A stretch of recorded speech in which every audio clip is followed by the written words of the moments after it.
Rednax 581 said, "What are your thoughts on a tweed great kilt, whether it be Harris or Donegal, or even tartan tweeds from the mills like Clanranald and Martin Mills that offer them? Do you think that a tweed kilt like this would be warmer and more hard wearing for hunting, camping, hiking, etc.?" Okay. Making a kilt out of tweed. A great kilt out of tweed. A great kilt out of tweed. Would it be more hard wearing? Fill in more. It really depends on the tweed. I think you could do it. Erik and I had, since this was one of the preloaded ones, Erik asked me if it's, hey, are the tweed, like Erik's more, you've seen more of the Clanranald tweeds, which like you have on here is a little softer, versus some of the harder wearing, like outerwear type tweeds. So, suit jacket type tweed versus outerwear type tweeds.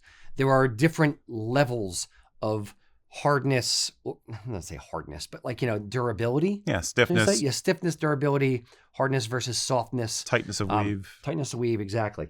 So some of the tweeds from Clanranald for their tweed jackets and things like that, no, I wouldn't necessarily wear. But like the tweed that Ian has on for his kilt, it's a very, very hard wearing tweed.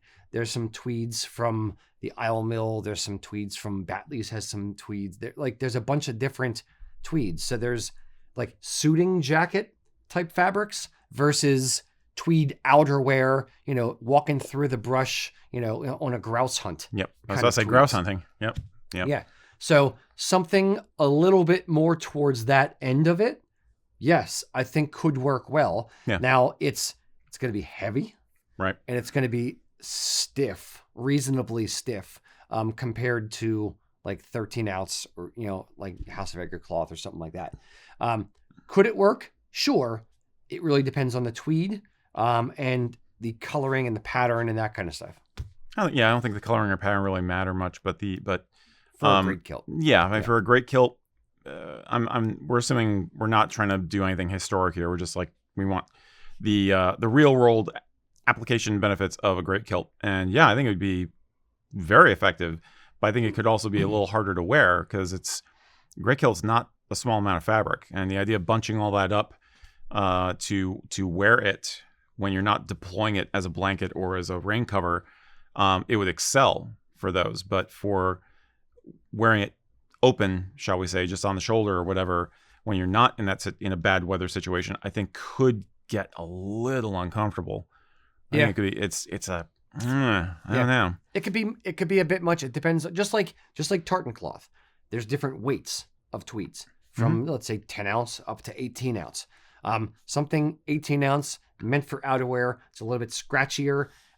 If your legs are sensitive, then like the backs of your knees, for instance. Yeah. If you have sensitive skin, that may kind of rub at the back of the knees a little bit. Yep. It may rub at where it's touching your body.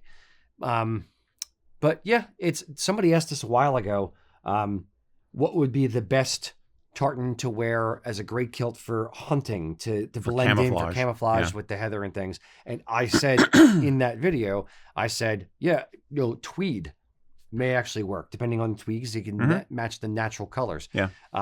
So something weathered. Going back to that. So if you're wearing it for an outdoorsy kind of, what's the bushcraft type experience? Yeah, bushcrafting. Yeah. That could work pretty well, and it'd be reasonable camouflage, and it would be a hard wearing cloth, or could be. Yeah. Not sure I would do it, but it's an interesting idea for sure. Yeah. Just gotta be willing to invest in the cloth to do it in the first place. I mean, the good stuff is not exactly cheap, I suppose. True. But cheap ain't good, and good ain't cheap. Yup. Very good. It's my rigorism for the day. Thanks for watching. Okay, I want to hear from all of you guys out there who are bushcrafters or hunters or hikers. What do you think of using tweed out in the field? I mean, the Norfolk jacket is a classic, right? Would you wear tweed in the voluminous form of a great kilt? Would you use a great kilt at all if you're out in the field? Tell us in the comments what you think would be a great way to do it.